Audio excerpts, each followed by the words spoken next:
5 തലമുറകളായി നിങ്ങൾക്കൊപ്പം PRS hospital. കലാപരിപാടിക്ക് ഇടയിൽ മൈക്ക് ഓഫ് ആവുന്നു, പാട്ടുകളിൽ താളം തെറ്റുന്നു, കൂവൽ വരുന്നു. അതെല്ലാം നമുക്ക് മനസ്സിലാവും. ചെറിയ സംഘർഷം നടക്കും, തല്ല് നടക്കും. 2 സ്ഥാപനങ്ങൾ ഉള്ളതായതുകൊണ്ട് ഒരു അഭിമാന പ്രശ്നത്തിന്റെ പേരിൽ അങ്ങോട്ടും ഇങ്ങോട്ടൊക്കെ ചിലപ്പോൾ ഒന്ന് തല്ലും. ആ തല്ലിലങ്ങ് തീരും. കുറെ തെറിവിളിയും കുറച്ച് കോപ്പാവിളിയും തല്ലിലും ഒക്കെ തീരും. ഇത് സംഘടിതമായി നഞ്ചൊക്കെ ഉപയോഗിച്ച് ഒരു കുട്ടിയെ കൊല്ലുകയാണ്. നിരപരാധിയായ ഒരു കുട്ടിയെ കൊല്ലുകയാണ്. അയാൾ ഈ ഇടിയെല്ലാം ഏറ്റിട്ട് ഒരു മുറിവ് പോലും ഇല്ല, ശരീരത്തിൽ ഒരു മുറിവ് പോലും ഇല്ല. പക്ഷെ ആവശ്യമുള്ള ഇടി നെഞ്ചിലും മുതുകിലും ഒക്കെ കിട്ടിയിട്ടുണ്ട്. തലയ്ക്കൊരു ഇത് വന്നിട്ടുണ്ട്, തലയ്ക്ക് നഞ്ചക്ക കൊണ്ട് അടിയുണ്ട്. വീട്ടിൽ ചെന്നിട്ട് ഛർദ്ദിക്കുകയാണ് കുഞ്ഞ്. എന്താണ് ഇവിടെ സംഭവിച്ചിരിക്കുന്നത്? വളരെ ഗൗരവമായ ചിന്തകളാണ് നമുക്ക് വേണ്ടത്. കോഴിക്കോടാണ് സംഭവിച്ചിരിക്കുന്നത്. വലിയ പുരോഗമന പ്രസ്ഥാനങ്ങളുള്ള നാടെന്നാണ് നാം അഭിമാനിച്ചിരുന്നത്. സമ്പൂർണ്ണ സാക്ഷരരാണ്, സാർവത്രിക വിദ്യാഭ്യാസമാണ്, എല്ലാത്തിനും മാതൃകയാണ്, നവകേരളമാണ്, ഹരിത കേരളമാണ്. എന്തിനെങ്കിലും ഒരു കുറവുണ്ടോ ഇവിടെ? നമ്മൾ തള്ളി മറക്കി ഓരോ കാര്യങ്ങൾ പറഞ്ഞ് നമ്മളാണ് ഒന്ന് പറഞ്ഞ് തെറ്റുകളെല്ലാം മൂടിവെച്ച് ആര് തെറ്റ് പറഞ്ഞാലും സകലതിനെയും ഏറ്റെടുത്ത് ഏതെങ്കിലും ഉദ്യോഗസ്ഥൻ തെറ്റ് ചെയ്താൽ അത് ആരെങ്കിലും ചൂണ്ടിക്കാണിച്ചാൽ അത് ഗവൺമെന്റ് എതിരാണെന്ന് പറഞ്ഞ് കൃത്യമായി ആ ഉദ്യോഗസ്ഥനെ സഹായിക്കുന്ന, വിദ്യാർത്ഥികൾ റാഗിംഗ് നടത്തിയാൽ, വിദ്യാർത്ഥികൾ തെമ്മാടിത്തരം കാണിച്ചാൽ, അല്ലെങ്കിൽ കോളേജുകളിലെ സ്കൂളുകളിലോ എന്തെങ്കിലുമൊക്കെ അബദ്ധങ്ങളോ കുഴപ്പങ്ങളോ തെറ്റുകളോ ചെയ്താൽ അതിനെല്ലാം ന്യായീകരിക്കുന്ന, ഇവിടെ എല്ലാം സുഖമാണ് എന്ന് പറഞ്ഞു പോകുന്ന, അഗ്നിപർവ്വതത്തിന്റെ മുകളിൽ ഇരിക്കുമ്പോഴും നമ്മൾ വളരെ സേഫാണ്, വളരെ സുന്ദരമായ രാജ്യമല്ലേ, സുന്ദരമായ നാടല്ലേ, ഇത് ദൈവത്തിന്റെ സ്വന്തം നാടല്ലേ? എന്തൊരു നാടാണിത്? കുട്ടികളെ ഒരു ചെറിയ പ്രശ്നത്തിന്റെ പേരിൽ തല്ലി കൊല്ലുകയാണ്. നമ്മൾ പട്ടിയെയും പൂച്ചയെയും നായയെയും അതുപോലുള്ള മൃഗങ്ങളെയൊക്കെ തല്ലിക്കൊല്ലുന്നത്, പലപ്പോഴും പാമ്പിനെയൊക്കെ അടിച്ചു കൊല്ലുന്നത് കേട്ടിട്ടുണ്ട്. പക്ഷെ ഇങ്ങനെ കുട്ടികളെ വ്യാപകമായിട്ട്, അതും കുട്ടികൾ തന്നെ, മാതാപിതാക്കളൊക്കെ ഏത് ലോകത്താണ് ഇവരുടെയൊക്കെ? കുട്ടികൾ എന്താണ് പഠിക്കുന്നത് സ്കൂളിൽ പോയിട്ട്? ടീച്ചേഴ്സിനോട് സംസാരിക്കുമ്പോൾ അവർ പറയുന്നത് അവർ നിസ്സഹായരാണ്, അവർക്കൊരു കുട്ടിയെ ചോദ്യം ചെയ്യാൻ അവകാശമില്ല, ചോദ്യം ചെയ്തു കഴിഞ്ഞാൽ പിന്നെ വേറെ പ്രശ്നങ്ങളായി, ബാലാവകാശ കമ്മീഷനായി, മറ്റു കാര്യങ്ങളായി, നാട്ടിലെ സാമൂഹ്യ പ്രവർത്തകരായി, സോഷ്യൽ മീഡിയയായി, സാറ്റലൈറ്റ് ചാനലായി, എന്തിനു തല്ലുന്നു എന്നുള്ള വേറെ വിഷയം. തല്ലാൻ പറ്റില്ല, പറ്റാത്തത്ര സിലബസ് ഈ കുട്ടികളെ മണ്ടയിലെടുത്ത് കൊടുത്തിട്ടുണ്ട്. മറ്റ് ആക്ടിവിറ്റീസ് ഇല്ല, കുട്ടികൾക്ക് സാമൂഹ്യ ഇടങ്ങളില്ല, കുട്ടികൾക്ക് സ്നേഹബന്ധം കിട്ടുന്നില്ല.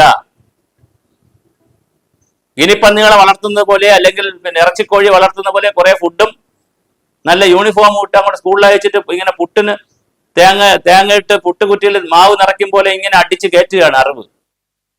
കണക്ക്, ഹിന്ദി, സയൻസ്, സോഷ്യൽ സ്റ്റഡീസ്, എന്തോന്നാണ് ഇതൊക്കെ? എന്തിനാണ് ഇതൊക്കെ?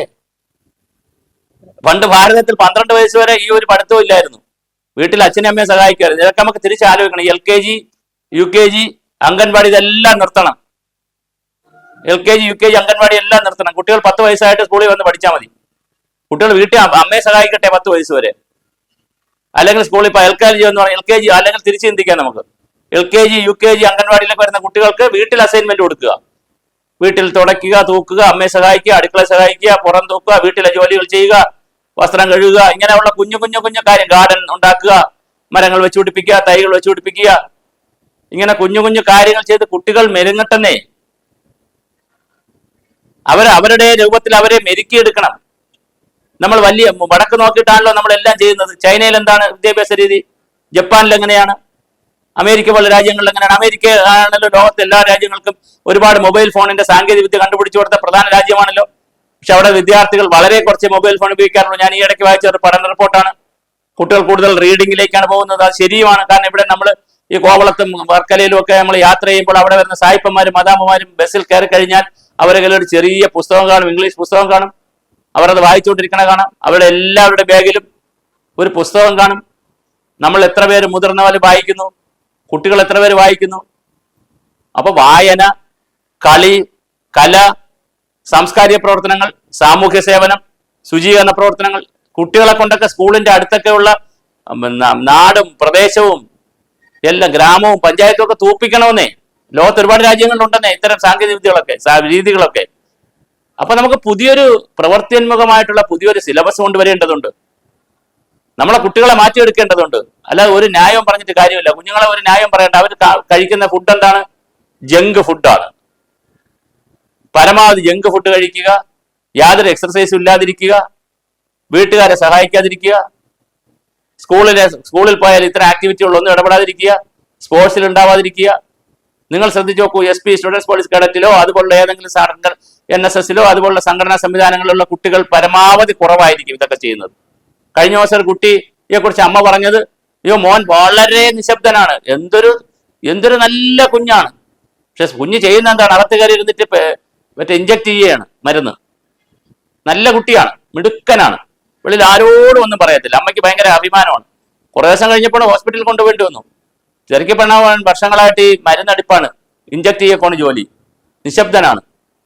നിശബ്ദരാവുകയല്ലേ ചെയ്യേണ്ടത്. കുട്ടികൾ കുറച്ച് ബഹളക്കാരാവുകയാണ് ചെയ്യേണ്ടത്. ആ ബഹളം എന്ന് പറഞ്ഞാൽ പോസിറ്റീവ് ബഹളക്കാരാകണം.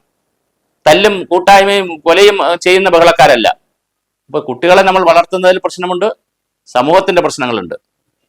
കോഴിക്കോട് ഇത് സംഭവിച്ചു. വളരെ വലിയ ഗൗരവമായി നമ്മൾ എടുക്കണം ഇത്തരം കാര്യങ്ങളെ. പരമ്പരയല്ലേ വരുന്നത്. ഈ ജനുവരി മാസം തുടങ്ങിയതിന് ശേഷം ഇപ്പൊ മാർച്ച് 6 ആവുന്നു. എത്ര കൊലപാതകം നടന്നു, എത്ര കത്തിക്കുത്ത് നടന്നു, എത്ര തല്ല് നടന്നു. എല്ലാം ചെറുപ്പക്കാരാണ്.